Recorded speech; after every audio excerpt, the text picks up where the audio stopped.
एका पर्यटनाच्या स्थळी एका ठिकाणी बरेच लोकांची गर्दी जमलेली होती। अनेक लोक ते पर्यटन स्थळ पाहण्यासाठी त्या ठिकाणी आलेले होते आणि त्या ठिकाणी एक आईस्क्रीमचा गाडा सुद्धा लागलेला होता।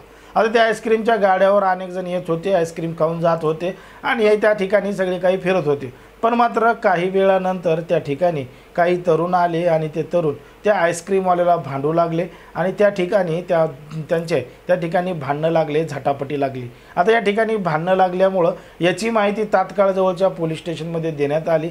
पोलीस घटनास्थळी आले आणि घटनास्थळी आल्यानंतर तो जो आईस्क्रीमवाला आहे तो मोठ्या प्रमाणात जखमी झालेला होता आणि त्याला जखमी अवस्थेतच तात्काळ जवळच्या एका दवाखान्यामध्ये ॲडमिट केलं।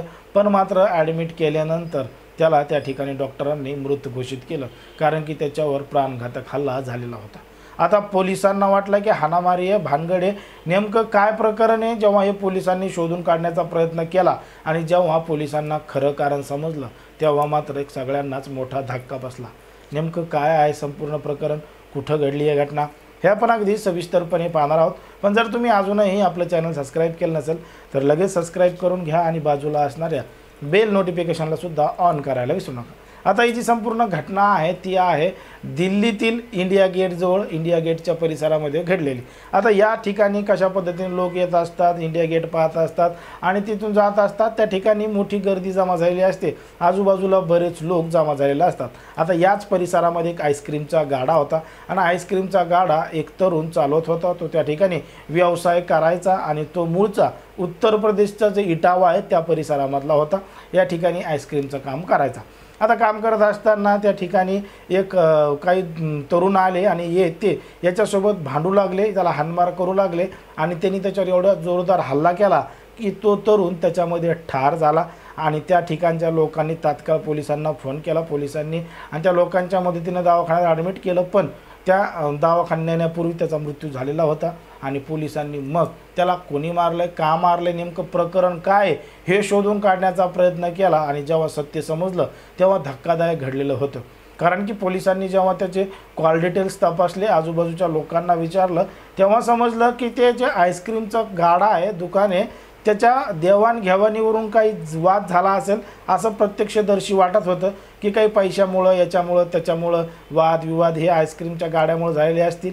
पण मात्र जेव्हा उलट तपासणी सुरू केली तेव्हा समजलं की हा वाद पैशाचा किंवा दुसरा कुठला नसून तो वाद प्रेम प्रकरणाचा आहे। कारण की हा जो तरुण आहे तो तरुण एका तरुणीच्या प्रेमात पडलेला होता, एका मुलीसोबत तिचे प्रेमसंबंध सुरू होते।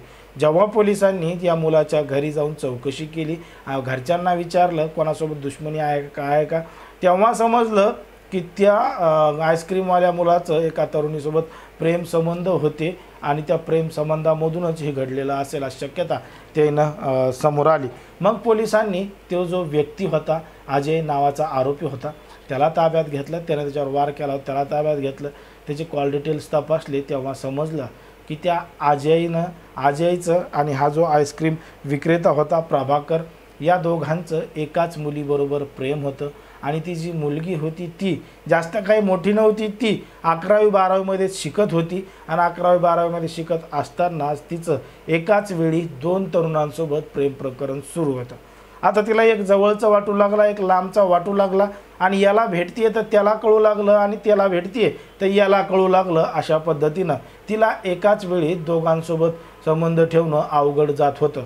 म्हणून त्या तरुणीने निर्णय घेतला होता की दोघांपैकी एकाचा काटा काढावा लागेल आणि एकासोबत सुरळीत राहावं लागेल।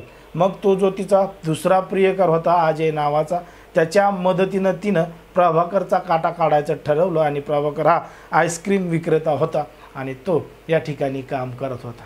मग पोलिसांनी ती जी त्याची प्रियसी आहे तिला ताब्यात घेतलं आणि तो जो आरोपी आहे त्याला ताब्यात घेतलं। या दोघांना ताब्यात घेऊन त्यांच्यावर कायदेशीर कारवाई सुरू आहे। एक 11वी-12वीमध्ये शिकणारी मुलगी, तरुणी कशा पद्धतीनं डोकं लावू शकते आणि कशा पद्धतीनं कट रचू शकते अशा विविध तिच्यावर आरोप दाखल केले आहेत आणि त्यासंबंधी तिच्यावर कायदेशीर कारवाईसुद्धा सुरू आहे। एकंदरीत जर आपण पाहिलं तर समाजामध्ये, देशामध्ये, राज्यामध्ये कशा पद्धतीनं घटना घडत आहेत, समाजामध्ये जे घडतं आहे तेच सांगण्याचा आम्ही तुम्हाला प्रयत्न करत असतो।